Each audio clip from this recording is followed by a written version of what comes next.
Bom, muito bom dia a todos, senhoras e senhores, aos presentes aqui, nesses webinars que estamos fazendo nessas terças-feiras, todas as terças-feiras de manhã, com temas relevantes do nosso direito ambiental, especialmente vinculados ao direito ambiental, ou ao direito municipal, não necessariamente o direito ambiental, mas ao direito municipal, porque nós que estamos no município e vários aqui que já trabalharam, que já trabalharam em órgãos e secretarias e prefeituras municipais, sabem que é lá na ponta, é aqui no município que as coisas efetivamente acontecem. Então, todas as matérias, de certa forma, relevantes que afetam diretamente os municípios, a gente tenta trazer aqui pessoas, né, com conhecimento, com experiência, com bagagem, para nos trazer informações, né, e nós poder debater um pouquinho e dar uma visão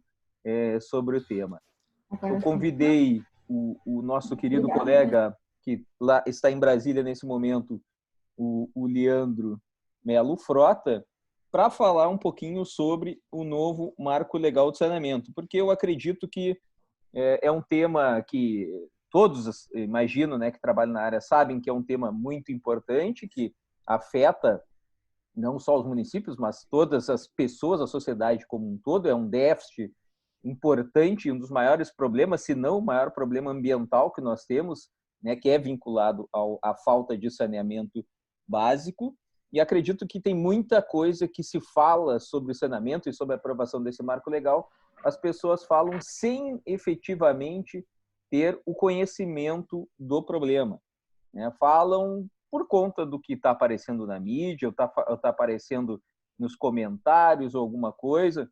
Então, a gente tem essa obrigação de se aprofundar e tecnicamente debater sem tentar, né, na medida possível, às vezes é um pouco difícil, mas sem tentar desenvolver um debate por um aspecto mais ideológico dessa questão, né, dentro de um aspecto mais efetivamente técnico. Então, eu convidei o Leandro, que o Leandro é nosso colega, advogado, doutorando em Ciência, Tecnologia e Inovação na Agropecuária pela Universidade Federal do Rio de Janeiro, é ex-diretor do ICMBio e também da FUNASA, diretor e presidente do Comitê de Meio Ambiente e Sustentabilidade da ABRIG, presidente da Comissão Especial de Saneamento, Recursos Hídricos e Sustentabilidade e consultor da Comissão de Direito Especial, Direito Agrário e Agronegócio da OAB Federal, professor de Direito Ambiental da Escola de Magistratura do Estado do Rio de Janeiro e membro da banca do concurso para juiz federal do TRF da 2ª Região. Leandro, eu conheci ele em eventos de saneamento, né? Ele palestrando em eventos de saneamento, né? Por um contato de uma colega nossa, eu fui participar de uma palestra num primeiro momento em Brasília sobre questões de água, do preparatório ao Fórum Mundial das Águas que teve em Brasília, a nossa colega Luciana Figueiras, né, Leandro? E aí depois o Leandro esteve aqui no Rio Grande do Sul falando sobre saneamento numa comissão especial sobre esse debate aqui na Assembleia Legislativa do Estado do Rio Grande do Sul. Então, como esse tema está mais que em voga e como teoricamente, né, temos um prazo até amanhã para o presidente, amanhã, eu acho que eu tenho o prazo fatal. Amanhã, né, o prazo fatal para o presidente Bolsonaro sancionar o projeto aprovado pelo Senado. Nada mais importante neste momento é que a gente debater esse tema com alguém que conhece efetivamente. Então, Leandro, palavra contigo.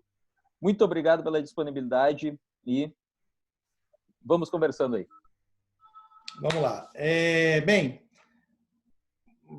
nós podemos... o Marcos entrando aí, o nosso ex-presidente do INEA. A gente pode pensar numa dinâmica que eu vou falando aqui, mas quem quiser perguntar alguma coisa mais específica, eu paro, respondo, né? E aí, até para ficar um debate, né? Para ficar dinâmico. Então, vamos combinar assim, Leandro. Quando a pessoa quiser falar, ela faz a inscrição aqui no chat aqui. E aí eu te interrompo para as pessoas não não fazer interrupções, várias pessoas ao mesmo tempo. Então, se alguém quiser falar alguma coisa, se inscreve aqui no chat e aí eu digo, agora a Antonella, o Marcos, o Cássio, alguém quer fazer uma pergunta só para a gente ficar numa ordem e não se perder. Beleza? Beleza. Então, tudo contigo. Bora lá. Bem, então vamos lá. Eu vou falar aqui um pouquinho aqui de mim, né? Mas bem rápido aí, porque acho que você já fez a apresentação né, especial aí, até para que as pessoas entendam por que eu caí e de paraquedas, tá? Deixando claro, nessa discussão aí de saneamento nesse marco regulatório aí. Por que eu presido a Comissão de Saneamento, Recursos Hídricos e Sustentabilidade da OAB Federal? Bem, eu sou do Rio de Janeiro, mas moro aqui em Brasília tem 2 anos, né? Sou advogado Rio-Brasília.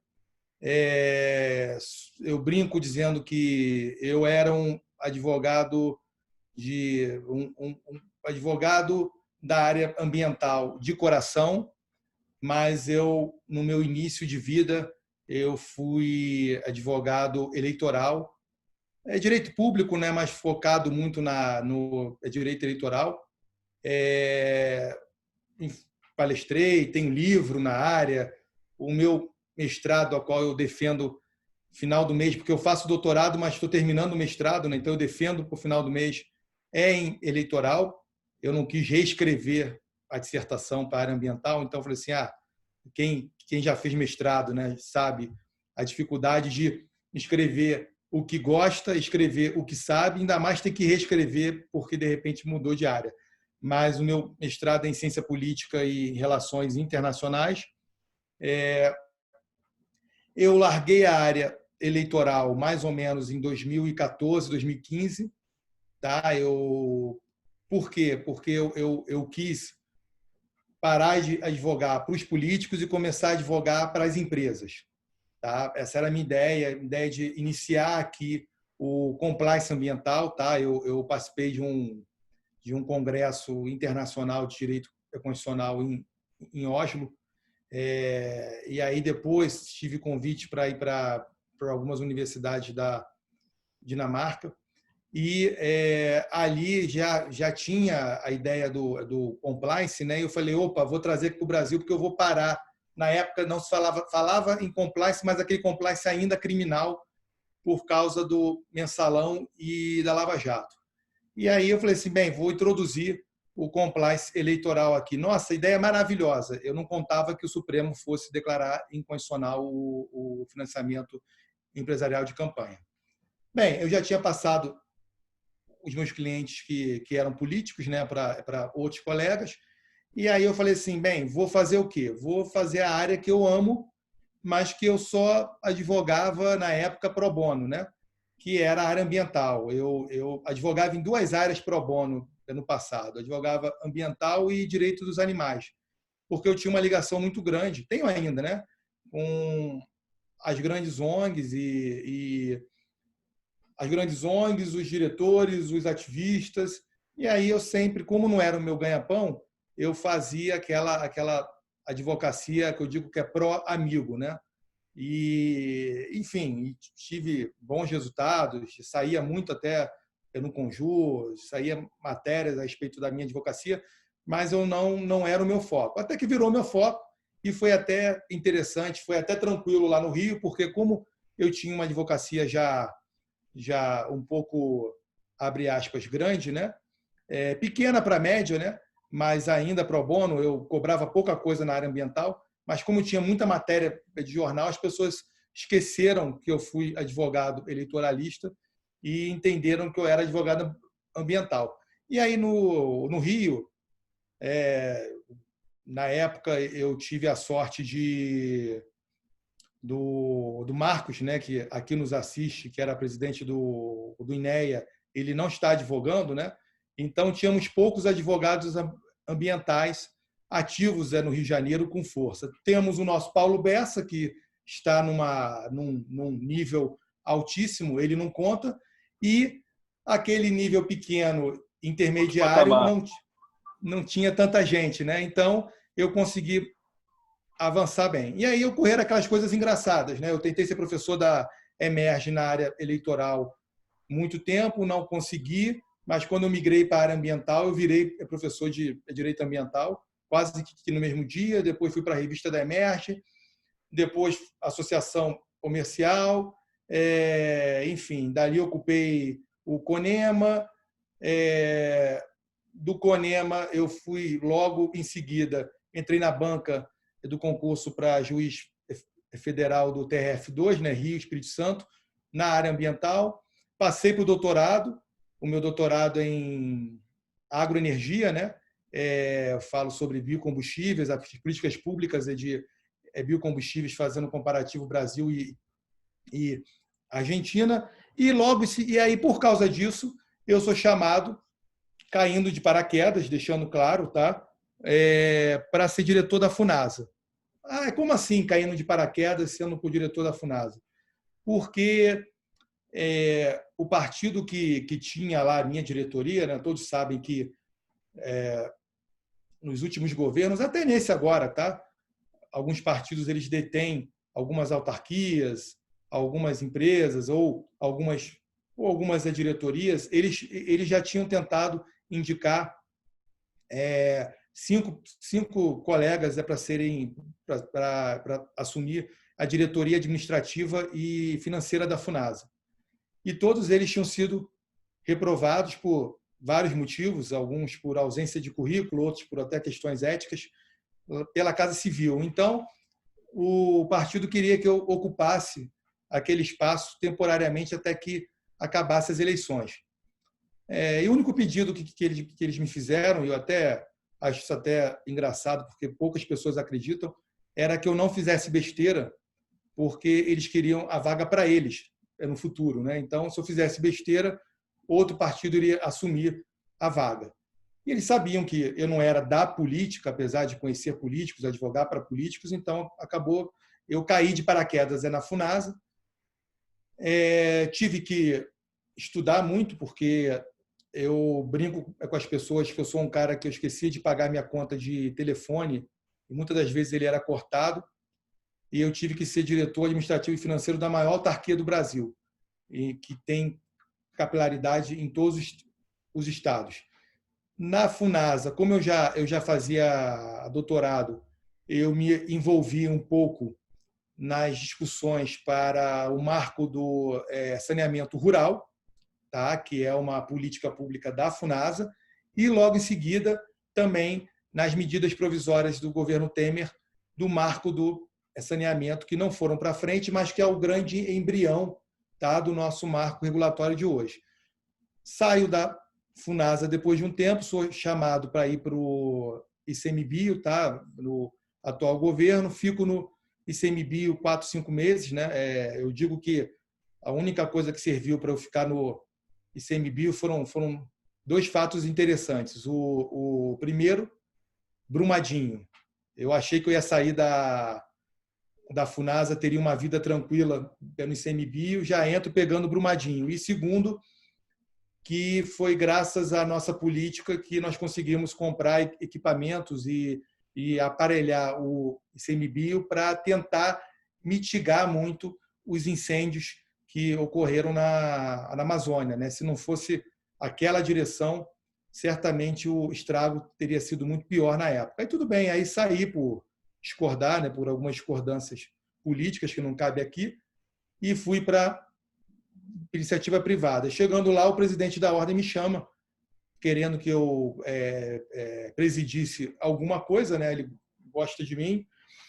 E aí acabou tendo aquela, em que pese que eu disputei a eleição da OAB do Rio contra ele em 2015, mas nós já éramos amigos antes, continuamos amigos, e ele me chama, acabou que eu falei assim, olha, então preside algo que tem a ver com o ICMBio e tem a ver com a Funasa. Aí pronto, nasceu a Comissão de Saneamento e Recursos Hídricos da OAB Federal. E depois, em dezembro, tem a vírgula agora, que é sustentabilidade também. Bem, a comissão nasce no meio do início das conversas para o marco regulatório. Então, eu até brinco dizendo que, de todas as comissões da OAB, eu tenho certeza que a minha está entre as três, a qual eu presido, né? Não minha, mas que eu presido, as três mais atuantes, porque nós participamos ativamente de toda essa construção do marco. E eu particularmente, participei meio que de três maneiras, né? Isso que foi uma escola de vida para mim. Primeiro, como governo, nas medidas provisórias, depois como OAB e logo em seguida sendo contratado pelo setor, né, para fazer lobby, né, para fazer lobby do bem, né, que a gente chama de RIG, né, relações institucionais e governamentais. Mas para ficar mais claro, para que mas o que é RIG? RIG é o nome técnico de lobby aqui no Brasil. Então eu pude atuar institucional, governamental e profissionalmente lá no Marco. Bem, essa é a minha história aqui resumida de como eu pousei aqui em Brasília, como eu caí de paraquedas aqui no setor, mas que eu já estou há mais ou menos 2 anos e pouco, sem contar com a área ambiental.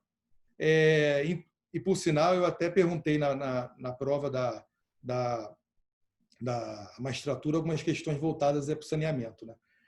Mas, avançando, o que eu pensei aqui para o nosso bate-papo? Eu acho que, antes da gente discutir os pontos polêmicos, discutir o que é esse marco, eu gostaria de passar para vocês como é que foi esse processo de construção do marco, tá? Porque eu acho que teoria, assim, nós estamos aqui discutindo com bons advogados, com advogados que realmente militam na área. Eu tenho certeza que uma leitura simples do marco todo mundo aqui vai entender. Mas eu acho interessante a gente tentar primeiro discutir o porquê que o marco foi feito. Como estamos entre profissionais, eu vou fazer um discurso não ideológico, é óbvio, tá? Bem técnico, mas passando para vocês a minha concepção, o que eu acredito e o que eu não acredito, podendo ser surpreendido a qualquer momento com alguém dizendo assim: o marco foi sancionado e vetado artigos A, B, C. Então, já que ele pode ser sancionado entre hoje e amanhã, eu creio que seja amanhã, mas, né, isso pode acontecer já a qualquer momento. Bem, o marco nasce por um PLS, tá, do senador Tasso Gereissati, ele que é o relator do marco. Por que o Tasso? Porque o Tasso, ele geralmente é chamado para as missões mais complexas, tá? Porque ele é um senador que foi governador, foi prefeito, é senador há muito tempo, é empresário, já foi ministro, já foi senador de novo, enfim. É um cara que tem uma larga experiência e tanto a oposição quanto a situação respeitam muito ele. Bem, o Tasso, ele inicia todas as conversas para o Marco, tá? Atendendo em seu gabinete as entidades, todas elas, bastava querer marcar uma conversa com ele. E aí eu já faço aqui a primeira crítica, que eu acho que é um puxão de orelha para todos nós aqui, tá?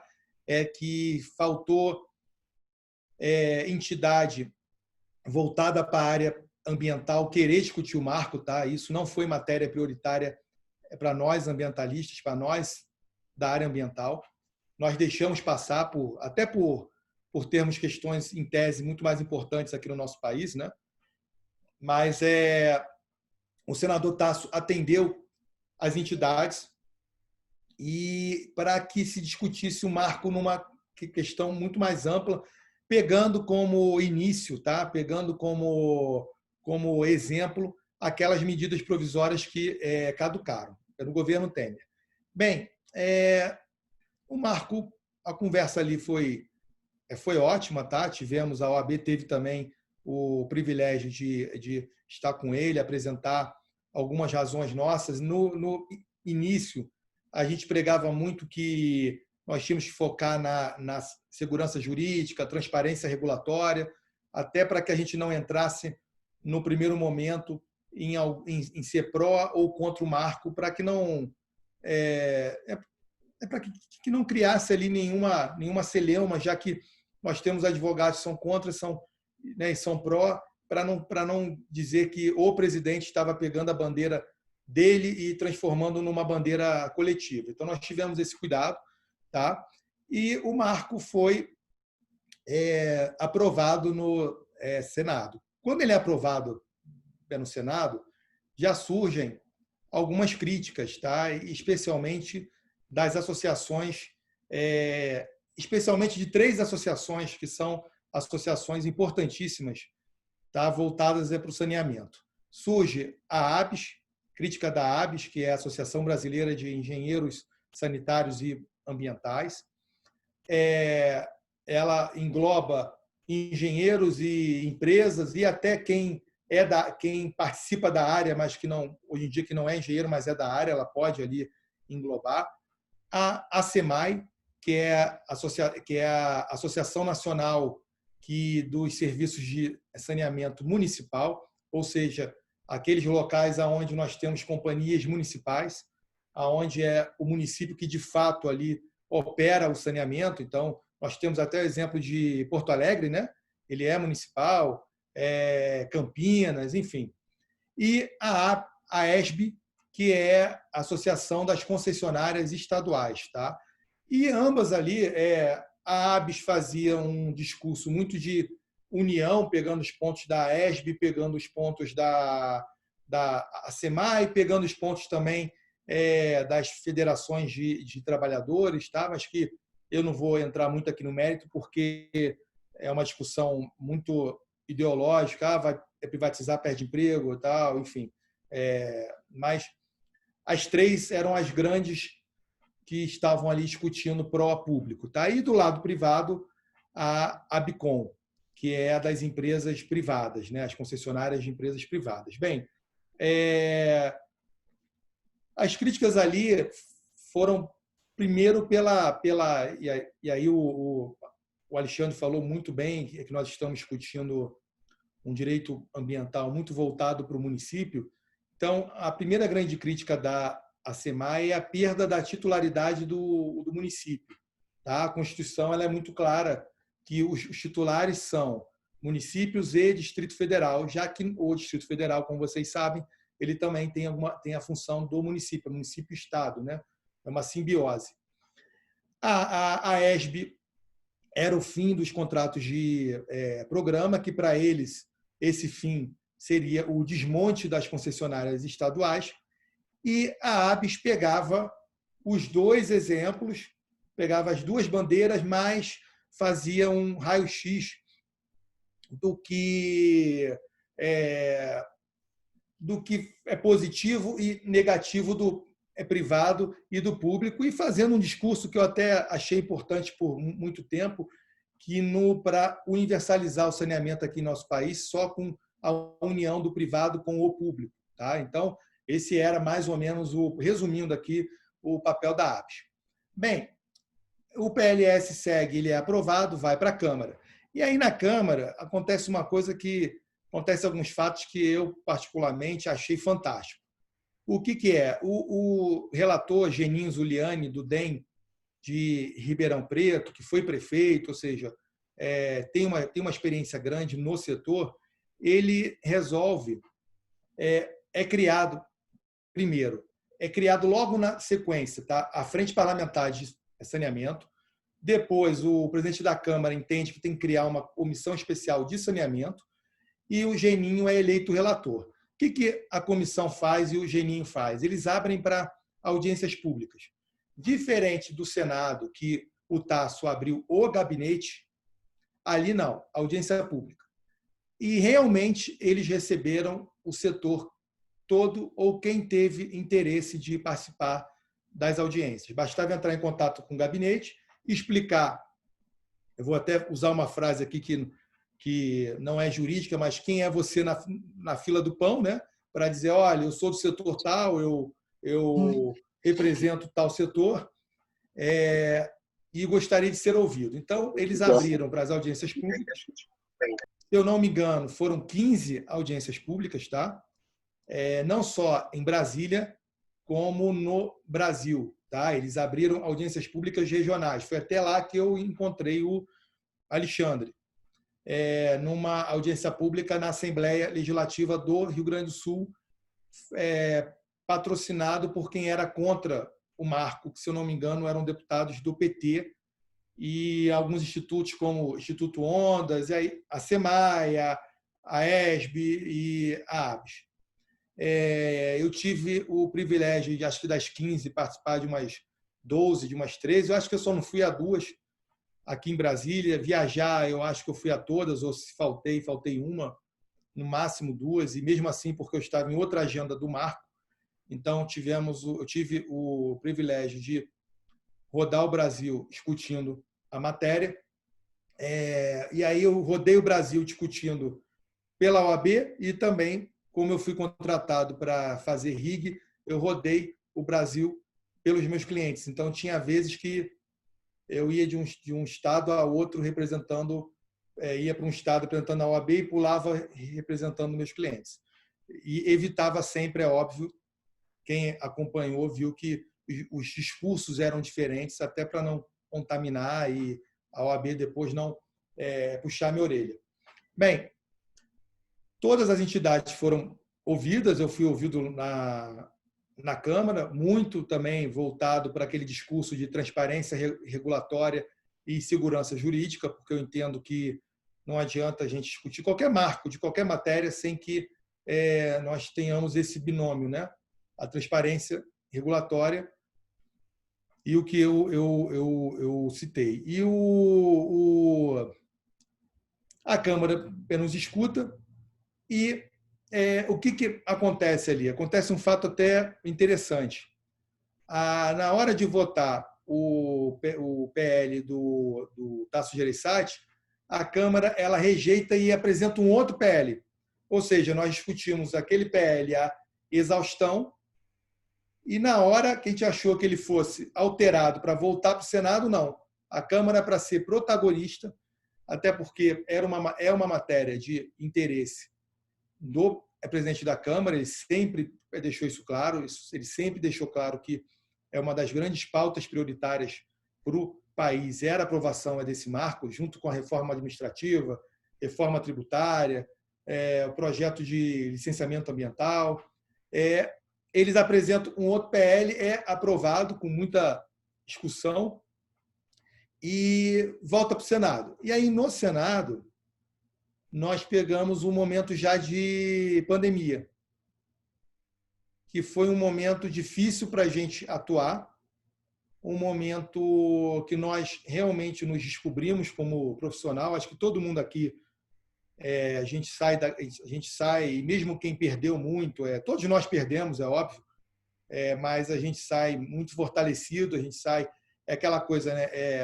Os advogados não entendem de tecnologia, né? A grande maioria, mas hoje não. Hoje todos nós somos especialistas em tecnologia.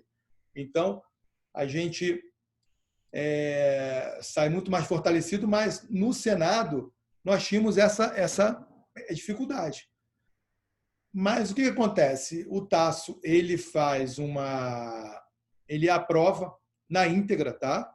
Ele aprova na íntegra o PL da Câmara, até para que não voltasse para a Câmara. Só que ele faz um mega acordo para que alguns pontos desse marco sejam, em tese, vetados, tá?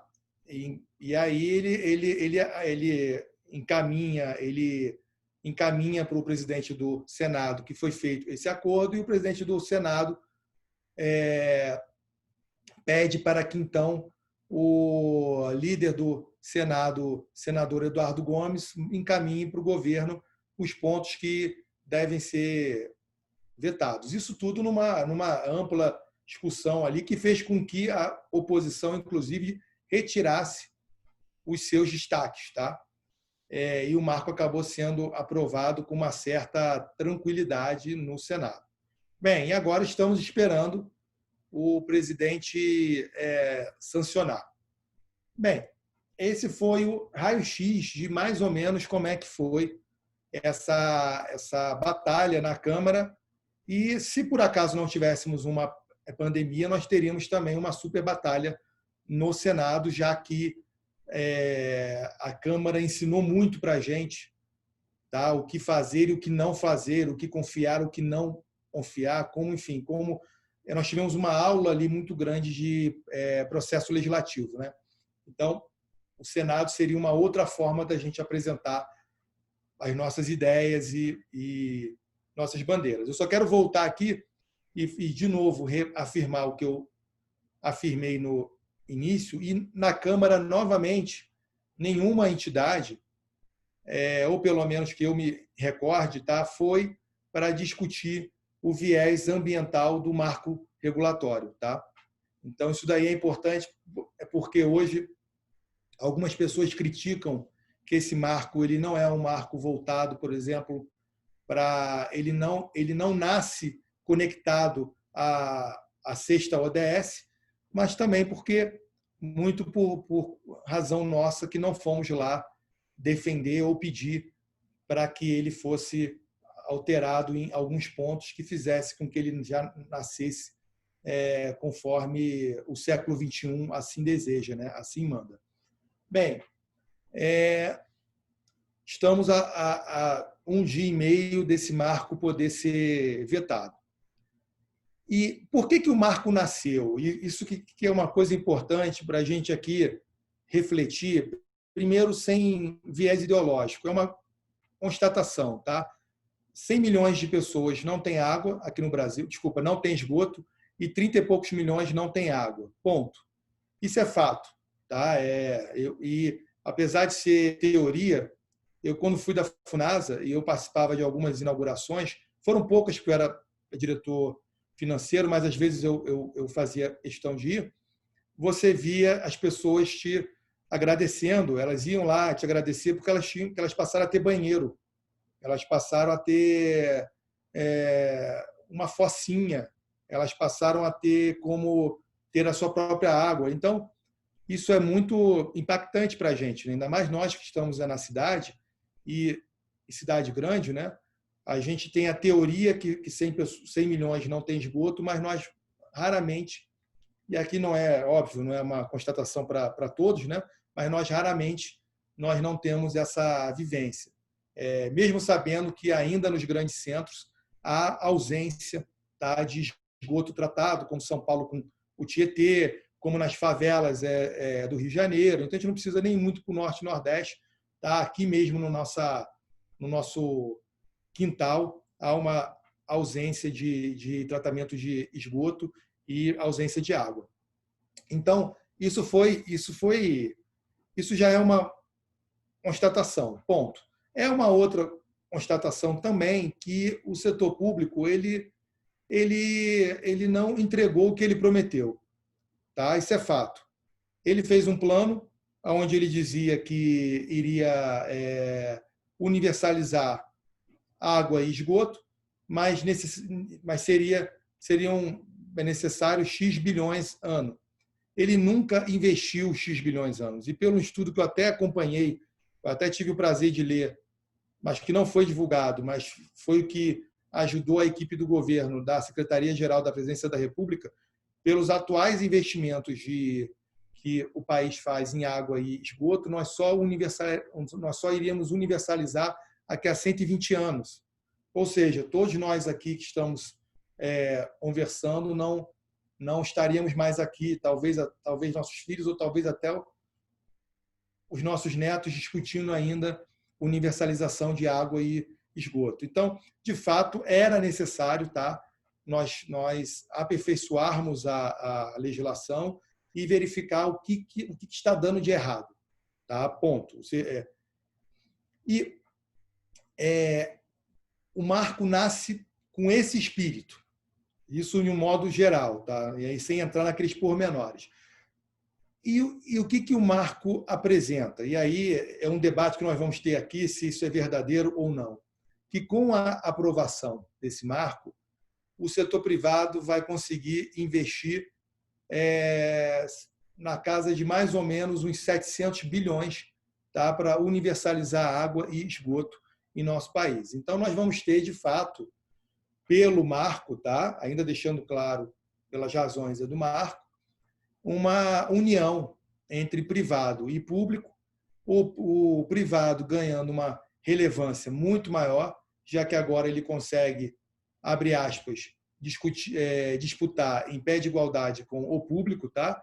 E esse, abre aspas, é mais por causa do público disputar com o privado que o privado com o público, mas ele consegue agora, isso é fato, o marco abre, ele vai abrir, né, o mercado para o setor privado, que hoje ele está apenas na casa dos 6%, tá, do saneamento como um todo aqui em nosso país.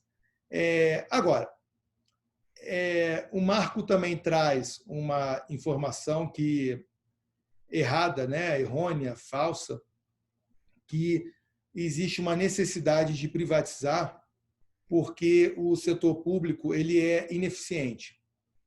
É aquela coisa, é uma meia-verdade e uma meia-mentira, né?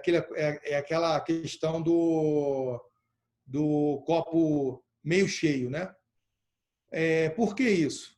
Porque nós temos casos de sucesso entre o setor público, mesmo sabendo que são companhias de sociedade de economia mista, mas o Estado detém a maioria ali do capital, como é o caso da Sabesp e Sanepar, são as duas maiores companhias mais eficientes do Brasil, e nós temos caso também de falência do setor privado, como posso citar aqui Manaus, já que o setor privado está em Manaus, se eu não me engano, há 20 anos, e Tocantins, que o setor privado assumiu e agora o setor público está retomando as atividades.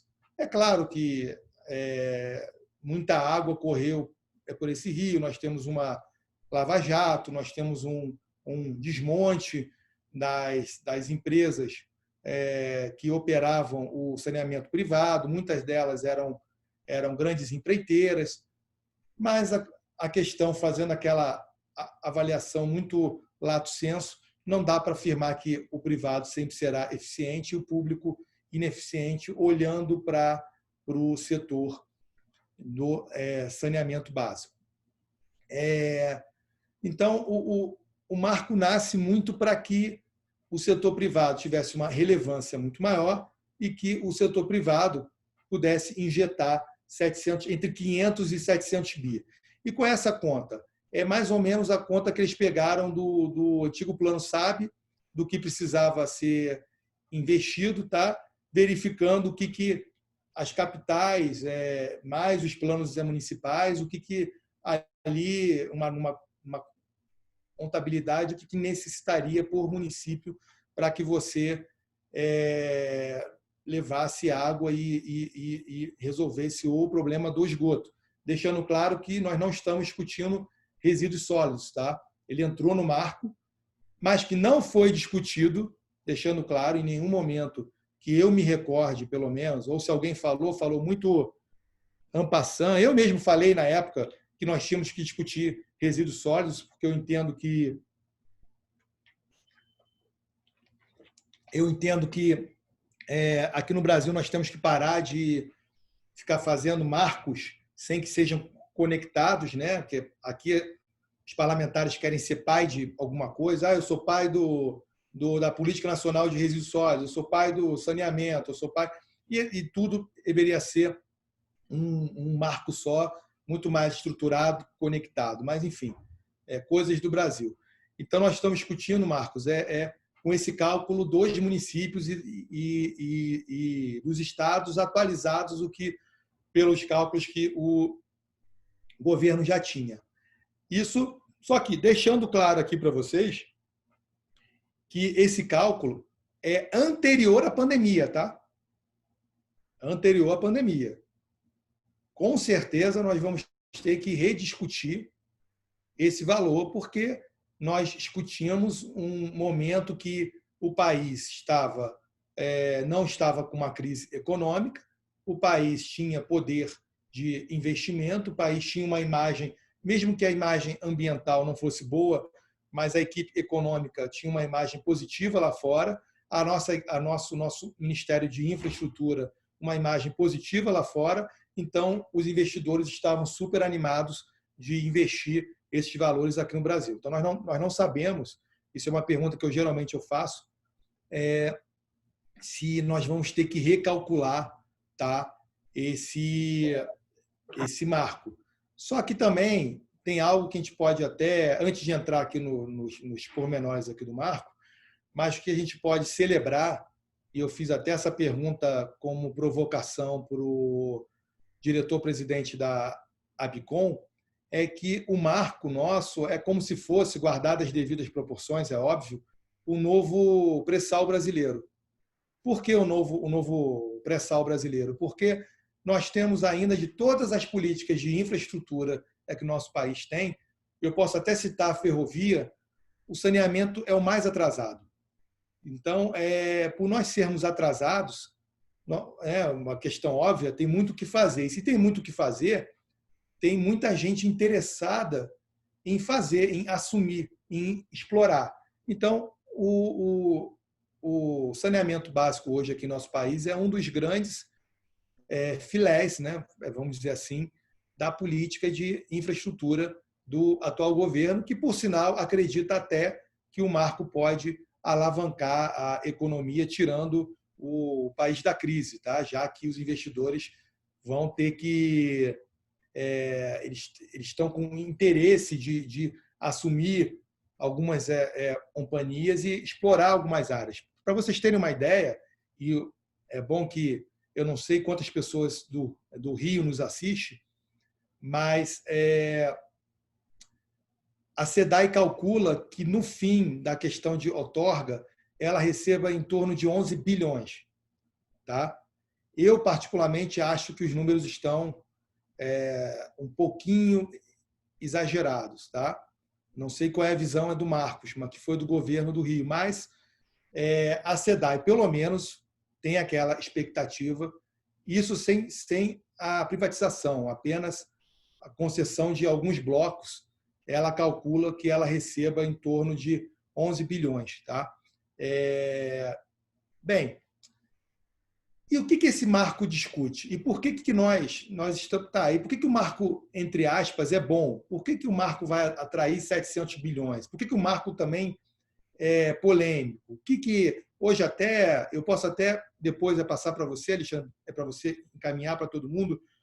O Estadão hoje fala sobre o marco, com algumas críticas de possíveis vetos, e eu vou citar aqui, tá, esses possíveis vetos. O que o marco... Até aqui está tudo bem? Vocês querem perguntar alguma coisa para eu continuar ou não?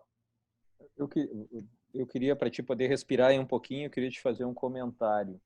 Né? Eu acho esse resgate histórico, né? Eu acho sempre importante para as pessoas entenderem que não estão nos bastidores, né? Entender como o processo legislativo é formado.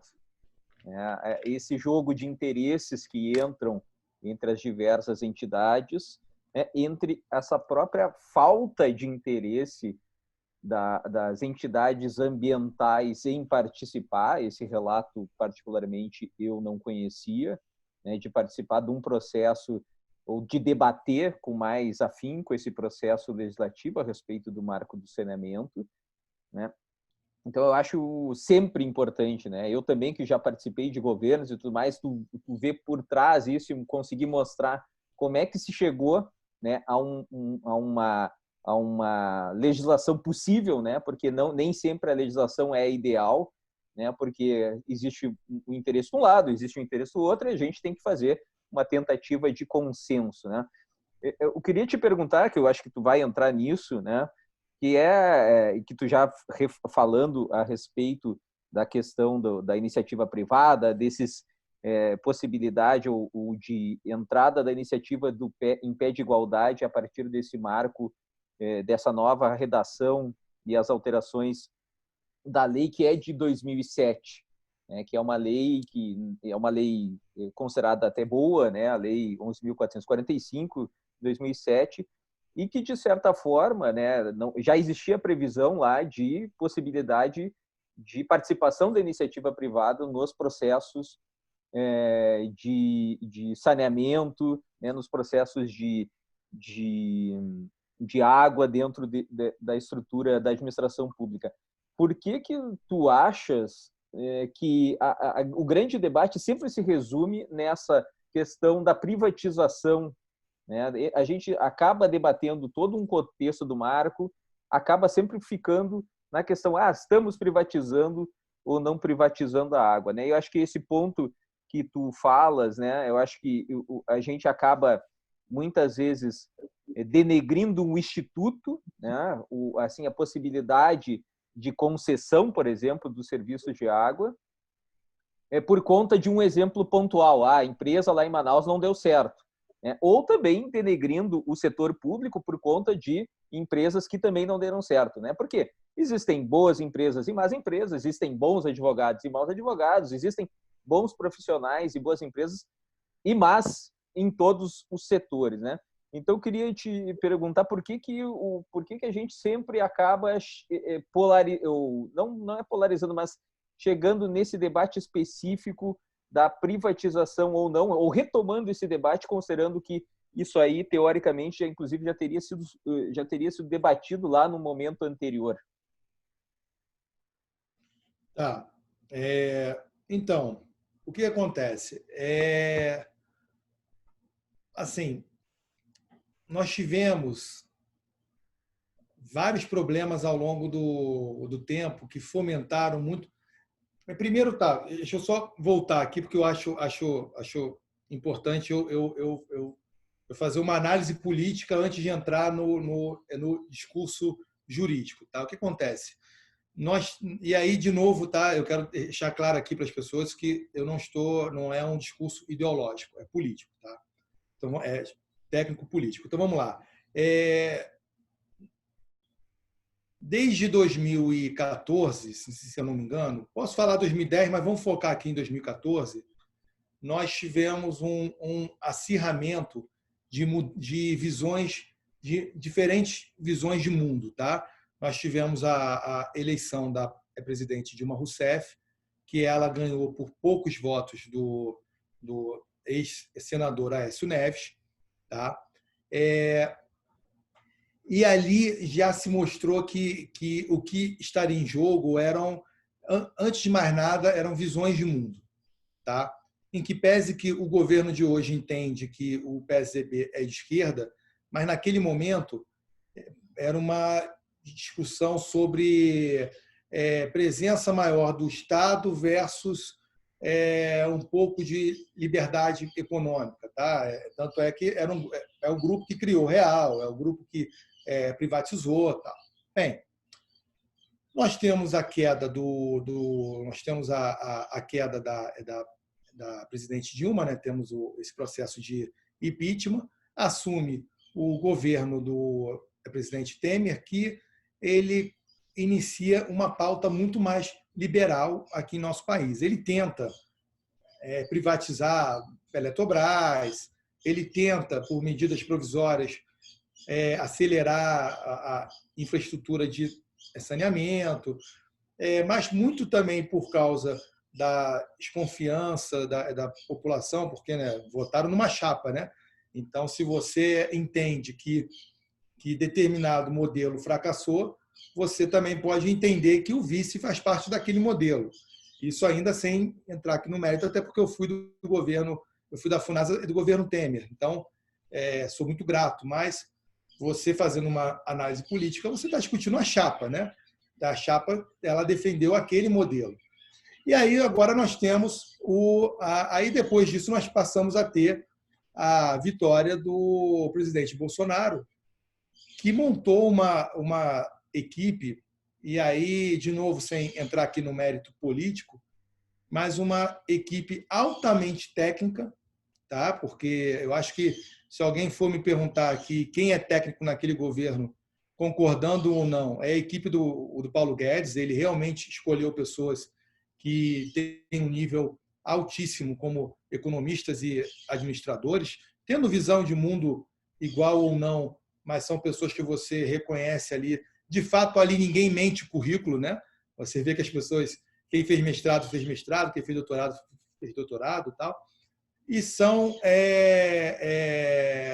economistas e administradores com uma ligação muito grande com a escola de Chicago, né, com Friedman, que entende que o Estado ele tem que ser mínimo. Então, com a vitória do governo Bolsonaro, nós passamos a discutir com muito mais força as privatizações em nosso país e de todos os setores. Tá? Eles fazem uma lista do que, abre aspas, tá? Presta e não presta. Dizendo, isso aqui nós temos que privatizar, isso aqui nós podemos entregar uma parte aqui do capital, isso aqui nós vamos nos desfazer de algumas empresas, enfim, eles iniciam um processo muito grande de redução aqui do Estado, que só parou muito por causa da pandemia, né? Porque agora eles perceberam que se o Estado for mínimo, todo mundo morre. Então, a gente precisa realmente agora da mão do Estado, né? Então, a visão privatizante volta com força por causa das pessoas que hoje estão tanto no BNDES quanto no próprio Ministério da Economia. Eles têm uma visão liberal, são do Instituto Mises, alguns do Instituto Liberal, e tem essa visão que privatizar sempre será o melhor modelo. Ponto. Tá? Então, essa é a parte política. Agora, olhando para o saneamento, infelizmente, o setor público, e aí eu sempre falo isso para os meus colegas, né, e eles fazem meia-culpa, eles também abusaram um pouco, tá, do que é público, né, da palavra público, do que uma empresa pública deveria realmente fazer. Se vocês forem parar para fazer uma análise de todas as 27 companhias estaduais, a grande maioria paga mais salário do que investe em saneamento básico. Isso é absurdo. Ou seja, isso mostra o quê? Tá? Isso mostra que as companhias de saneamento estaduais elas têm servido como abide de emprego.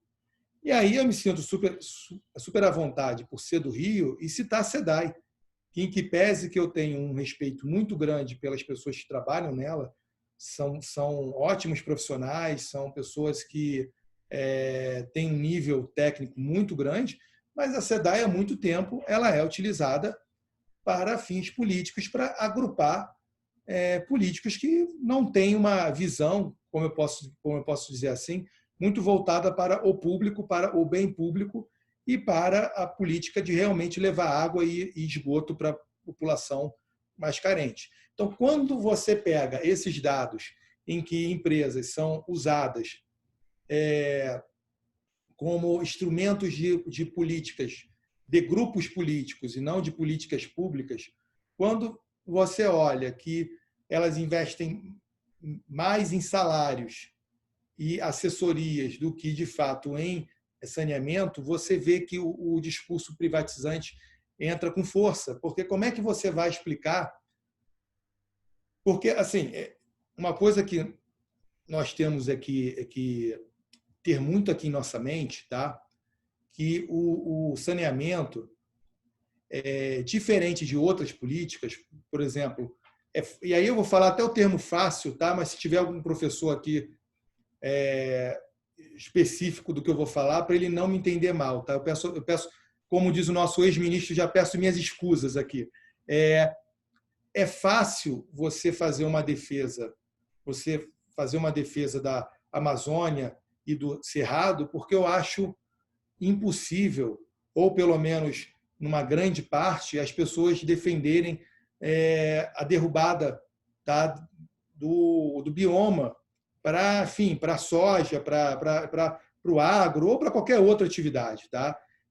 Como eu antigamente brincava que a especulação imobiliária lá no Rio de Janeiro um dia iria querer construir um grande shopping center dentro da Lagoa Rodrigo de Freitas. É óbvio que a população jamais iria permitir isso. Só que quando a gente fala de água e esgoto, a pessoa que não tem, ela não quer saber se a água ela é privada ou se é pública, quem leva água para ela. Ela não quer saber se o esgoto é privado ou público. Ela quer ter dignidade. Ela quer saber que ela vai no banheiro agora e ela vai poder puxar descarga. Ela quer saber que ela tem isso daqui, ó. água que ela pode pegar da própria bica dela ou do filtro e beber. E nós estamos falando de quase um São Paulo inteiro que não tem água. Nós estamos falando de uma região sudeste com sul que não tem esgoto, somando todo mundo. Então, é um discurso que o ideológico fica muito para nós, que somos advogados, cientistas políticos, que estamos em casa, no ar-condicionado, podendo agora participar de um webinar, discutir se é importante levar água assim, água assada, mas para eles lá que não tem, é uma alegria. E aí eu volto aqui, eu fui abraçado uma vez por uma senhora que me agradeceu por levar banheiro para ela, gente. Eu nunca imaginei isso na minha vida. Desde quando eu me recordo por gente, eu sempre tive banheiro. Então, isso é impactante.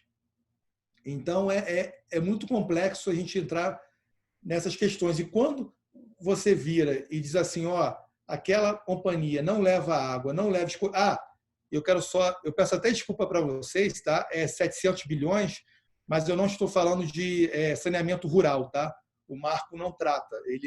Saneamento rural é outra política. Então, esses cálculos, assim, se você somar com o saneamento rural, nós chegamos a 1 tri e mais ou menos 300 ou 400 bilhões. Então, isso é muito complexo. E aí, pega um governo que tem um viés liberal, um viés privatizante, numa política que todos nós aqui, sendo defensores de presença do Estado ou não, vamos reconhecer que no saneamento nós falhamos. Todos os governos, tá? Governo militar, governo Sarney, Fernando Henrique, Collor, Itamar, Lula, Dilma, Temer, Bolsonaro, todos os governantes, todos os presidentes da República falharam na política de saneamento em nosso país. Todos. Ponto. Tá? Então, isso não é uma política, mas não tem saneamento que o PT não fez. Mas o Fernando Henrique, não, ninguém fez, tá? Ninguém fez. Isso aí é uma discussão que eu acho até engraçada. Eu acho que pelo saneamento a gente pode até unir o país, porque a gente vai unir no que eles não fizeram. Não tem como ninguém bater no peito dizendo eu fiz. Não, você não fez. Fez uma política, como muitas, que não foi para frente, infelizmente. Então, o discurso liberal privatizante entra com força.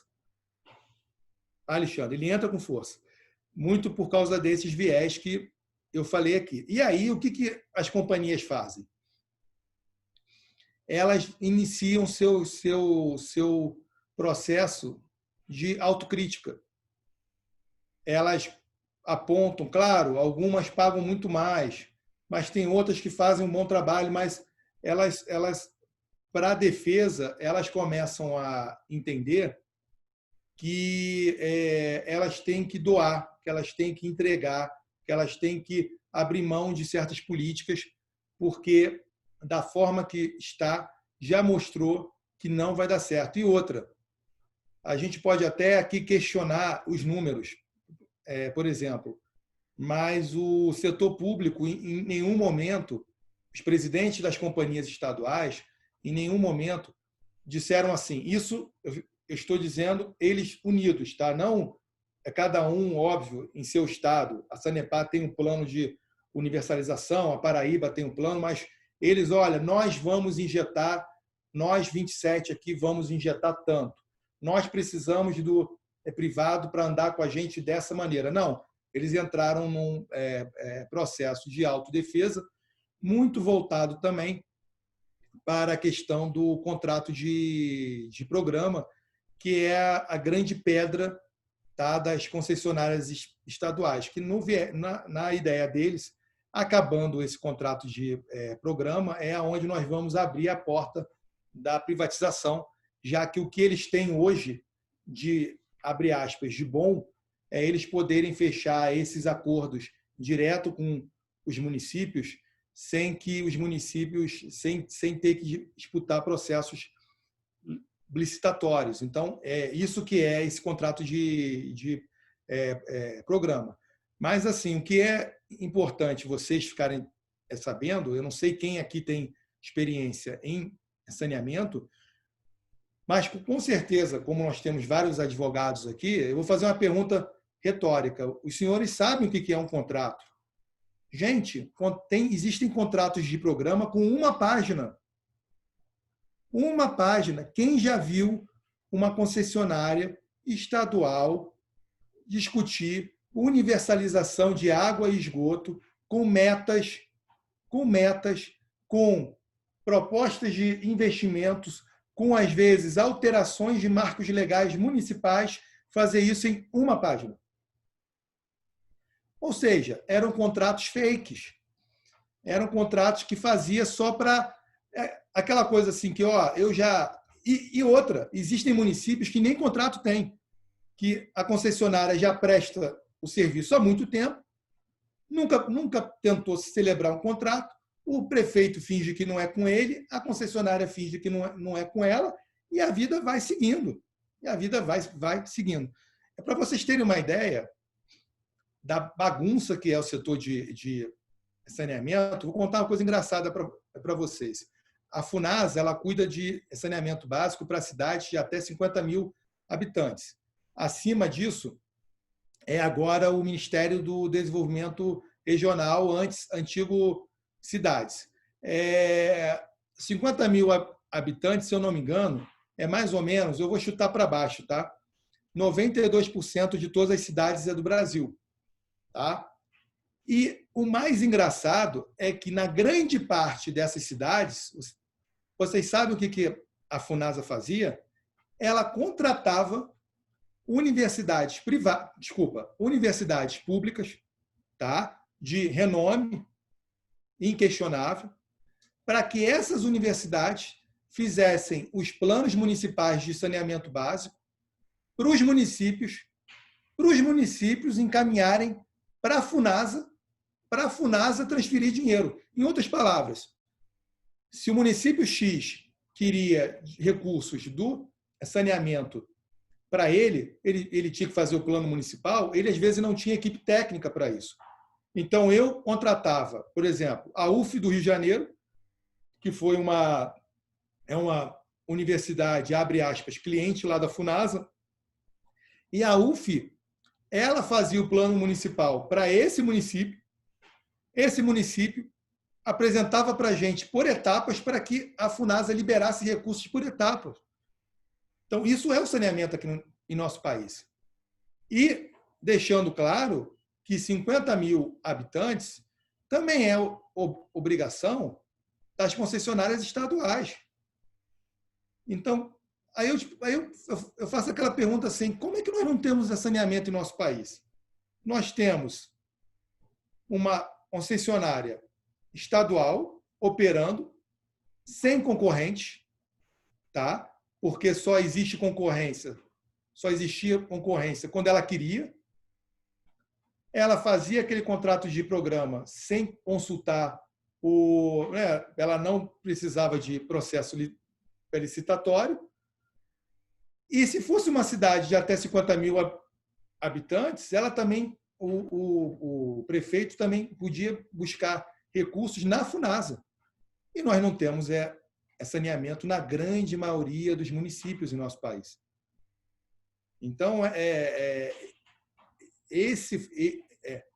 esses argumentos foram argumentos para que a privatização viesse com muita força. E o que o Marco fez para iniciar esse processo? Vamos dizer assim. Claro que o Marco ele é grande, mas tem alguns pontos que são fundamentais, que são pontos interessantes. Deixa eu até ver aqui alguma pergunta aqui. Espera aí.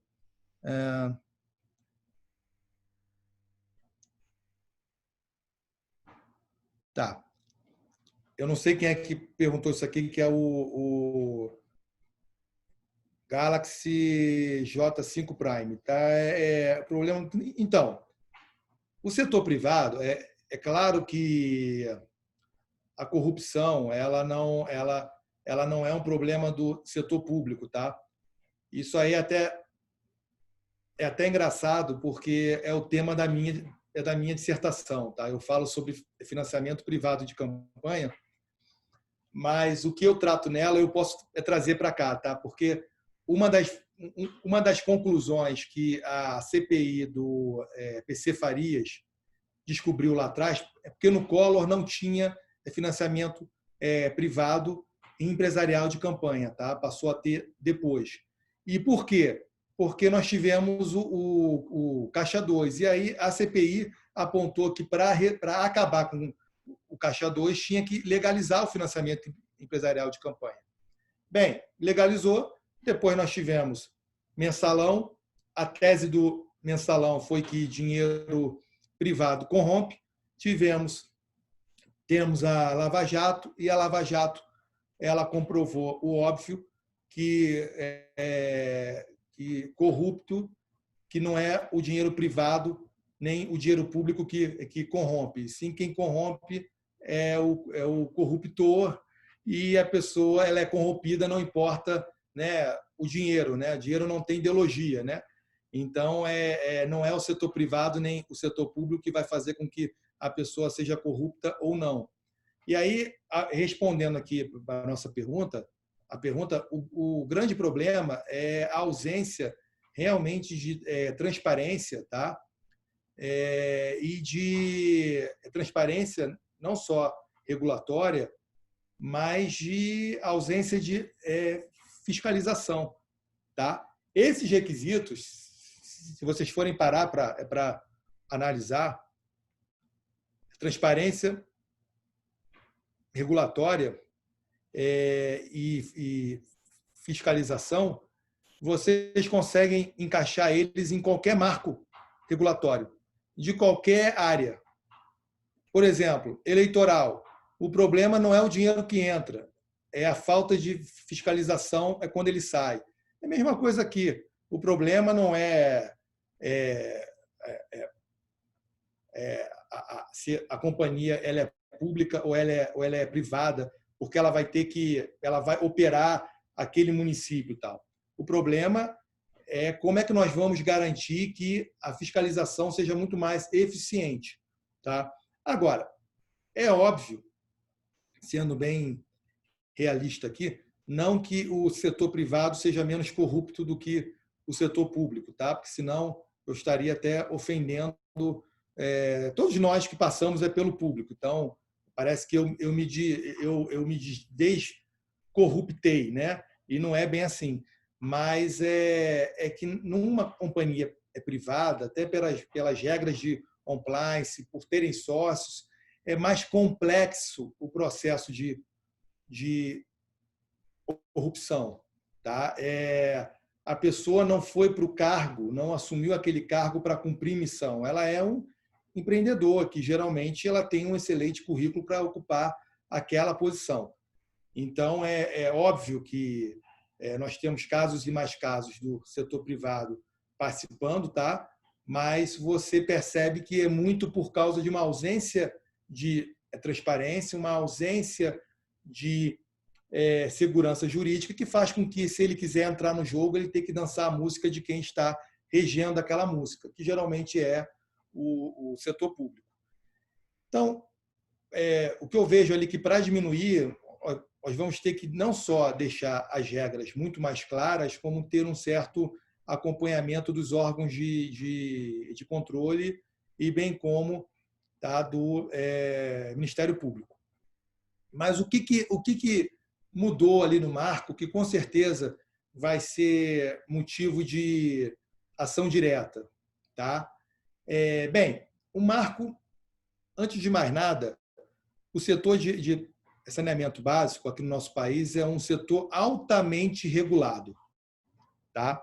Nós temos, para vocês terem uma ideia, nós temos agências estaduais, municipais, intermunicipais, todas regulando o saneamento. E aí, por isso, que veio a primeira grande inovação, que era trazer a ANA, tá? A Agência Nacional de Águas, para ser a grande reguladora do setor, tá? De saneamento básico. Tá? E por que a Ana? E isso foi até engraçado. Quando iniciou a discussão de ser a Ana, não era a Ana antes, tá? Era, se eu não me engano, a ANS, ou podia ser a Anvisa, mas acabou se sendo a Ana, tá? As agências reguladoras estaduais e intermunicipais, elas fizeram um lobby, posso até dizer pesado, para que elas não fossem extintas, porque a primeira ideia era que a ANA fosse uma super agência como a ANP. Depois não. Depois, para que não criasse mais problemas, né, já que o lobby estava pesado, tá? A ANA ficou sendo como aquela entidade que vai, vamos dizer assim, colocar a ordem na casa, ela vai levar os termos de referência, ela vai junto com as agências estaduais e intermunicipais e municipais, ela vai coordenar esse setor. Então, ela vai apontar tarifas, ela vai discutir, ela vai enfim, conciliar alguns interesses. A ANA, até que foi, depois de preservar as estaduais, a ANA, até que ela se tornou um ponto pacífico entre as forças que operaram lá no Congresso. Ninguém aqui questiona que pode ter uma agência federal para isso. Eu, particularmente, claro que agora, óbvio, né, eu já mudei um pouco o meu discurso por uma questão de, já que o marco foi aprovado, agora é hora de seguir adiante. Eu fui muito crítico de ser a ANA a agência reguladora, porque nós que somos da área ambiental, nós sabemos as dificuldades que a ANA tem de cumprir o seu papel primário, que é a questão dos recursos hídricos, né? A ANA ela sempre deixa muito a desejar, em que pese que ela tem uma equipe qualificadíssima, mas existe uma ausência de pessoal, né? A ANA ela não está equipada, ela já não está equipada para a missão atual dela, muito menos agora ser a agência reguladora de saneamento em mais de 5.500 municípios. Então, ela vai ter que se tornar realmente uma superagência. E eu não sei se o Estado vai, de fato, cumprir com essa parte, porque já com a aprovação, já com a sanção do marco, digamos, amanhã, a ANA já vai ter que receber centenas de servidores, porque tem áreas ali que ela não tem expertise, como regulação econômica, como análise econômica, a questão contratual, a de saneamento mesmo, já que eles são especialistas em recursos hídricos. Então, ela de cara, ela vai ter que ser super aparelhada com novos servidores e, ao mesmo tempo, ela vai ter que abrir concurso, tá? Para muitas vagas, concurso numa época que nós sabemos que o Estado não está tendo condições e ou interesse, tá, de promover concursos públicos em nosso país. Bem, avançando a ANA, eu já falei aqui de uma das grandes mudanças, tá, que é a titularidade municipal. Hoje, com a aprovação do marco, há uma relativização, tá, da titularidade como sendo do município ou sendo do DF. Em que pese que o DF é mais fácil, né? Os municípios hoje eles podem criar blocos, eles podem criar regiões metropolitanas, e aí eu já digo que no Rio de Janeiro já tem uma região metropolitana, ela é a primeira do país que se organizou já muito voltado para o marco, tá? É uma experiência que a gente não sabe ainda se vai dar certo ou não, já que a prefeitura do Rio está questionando a constitucionalidade dela. E isso foi uma grande batalha pelas entidades municipais, tá? Associação de prefeitos e as entidades voltadas para o saneamento municipal. Deixa eu ver só uma coisa aqui. aqui da matéria para eu ler aqui para vocês. Beleza. Tá. Leandro? Oi. Assim, ó, nós estamos encaminhando por conta da hora, né, encaminhando para uma finalização. Né? Eu não sei então se... Eu vou fazer o seguinte, então. Eu vou pular para o contrato de programa, que eu acho que é o mais sensível. Fala do contrato de programa para a gente e depois eu abro para uma pergunta. Não sei se o Marcos, que está ali com a tela aberta, quer fazer um questionamento, né? Mas para a gente ir encaminhando para o encerramento, que daqui a 10 minutos nós vamos encerrando o debate. Tá. Vamos lá. Uma das grandes mudanças, tá? Eu estou tentando encontrar aqui, que é o artigo 14, ele trata especificamente sobre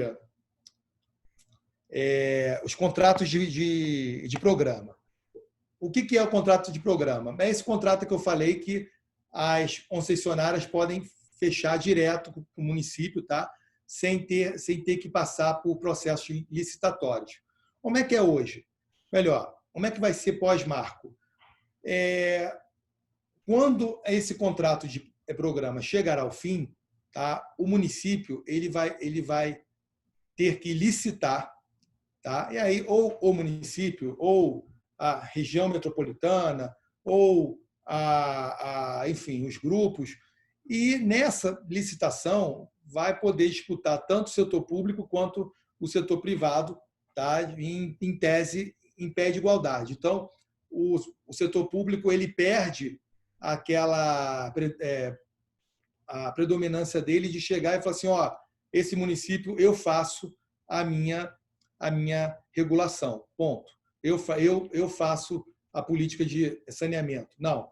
Agora eles vão ter que licitar, tá? E disputar. Isso foi uma grande crítica do setor público, porque o fim do contrato faz com que essas empresas não sejam tão atrativas, porque como é que uma empresa cheia de, por exemplo, ABIDs vai disputar com uma empresa de saneamento, digamos, francesa, onde vai levar tecnologia, vai levar, enfim, novas formas de fazer aquele saneamento, ela não vai ter, de fato, condições, porque ela continua sendo uma empresa, muitas delas regidas pela 8666, já a privada não. Então, isso aí é uma grande crítica, que elas nunca vão estar em pé de igualdade para disputar esse processo. O artigo 14, que eu estou tentando encontrar aqui, mas que era a crítica, ele fala sobre o que eles querem mudar. Eles querem tirar que quando for alterado esse contrato de programa, escute o município primeiro. O município teria esse poder de veto. Hoje, não mais. Então, se, por exemplo, o contrato de programa se tornar um contrato de concessão normal, que agora a lei permite, o município não é obrigado a ser ouvido. Eles querem vetar para que o município passe a ser ouvido. E aí, isso é a pressão que hoje o setor público faz, que é o acordo que o Senado fez para ter veto a esse artigo 14. Já o setor privado tem medo, porque você imagina só, você em São Paulo, que são, sei lá, 800 municípios, 600, você ter que negociar com cada um dos municípios esse contrato essa mudança. Né? Você não vai conseguir negociar nunca, tá? Vai ficar emperrado, e aquela visão, né, de você ter feito um marco para universalizar água e esgoto, ele não vai existir. Ponto. Para finalizar, o marco, se eu não me engano, a ideia deles é universalizar até 2033, não é? Ou 2034. Mas para a ONU, que nós somos signatários do Pacto Global, é 2030. Então, nós já temos esse primeiro grande conflito aí, que o Brasil é signatário do Pacto Global. A ODS número 6 é água e esgoto, e um dos pedidos é que a água e esgoto sejam universalizados até 2030. Então, essa foi a minha crítica, e continua sendo minha crítica, que nós, da área ambiental, deixamos o marco para lá, muito por entender que, de repente, o marco do licenciamento ambiental era mais importante, em que pese que ele está mais atrasado, né? Ou também muito por causa dos graves problemas ambientais em que nosso país vive, nós acabamos focando, né? Porque toda hora é uma crise ambiental nova, né? Até brincando, aqui em Brasília nós descobrimos que nós temos tráfico de tubarão, né? Em tubarão em Brasília, que é uma coisa fantástica, coisa de louco. Aqui nem mar tem. E então a gente perdeu um grande tempo nosso voltado para isso e esquecemos o marco.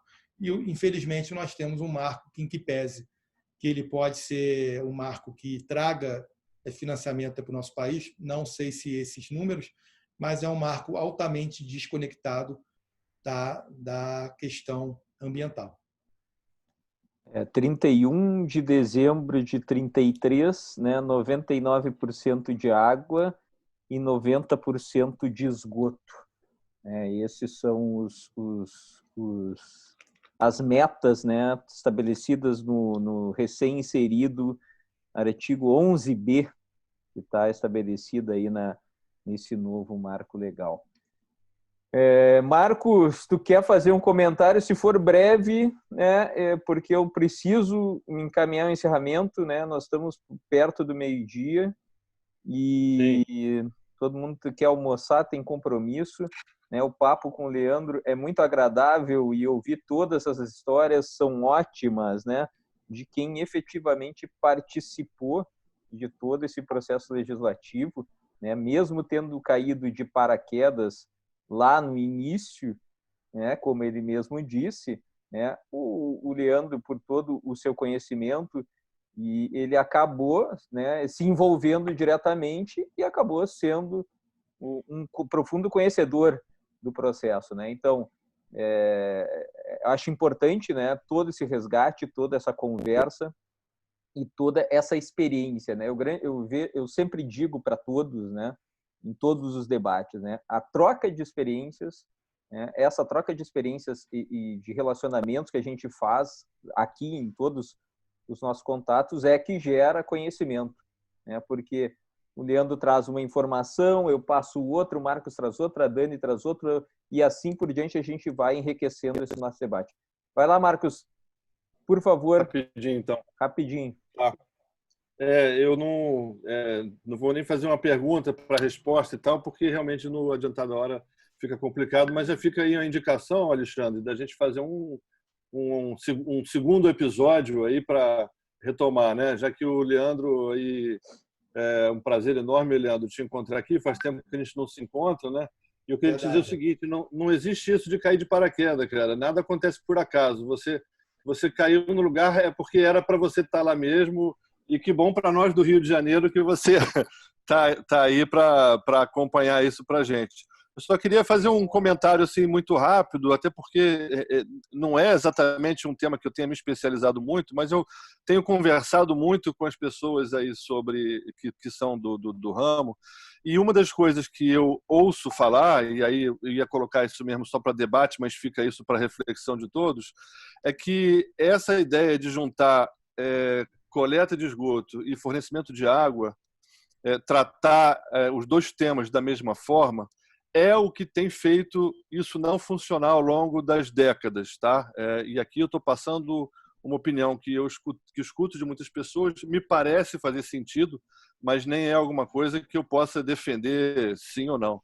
Mas eu acho que faz algum sentido e eu acho interessante a gente pensar nisso. E eu não vejo que o marco pelo menos do pouco que eu analisei, eu não vejo que o marco vá tirar esse problema do caminho. Então, eu queria só levantar isso aí, né, enfim, para consideração e, se possível, aí num próximo evento, Leandro, a gente entra mais nesse detalhe aí. Obrigado aí, Alexandre, foi ótimo. E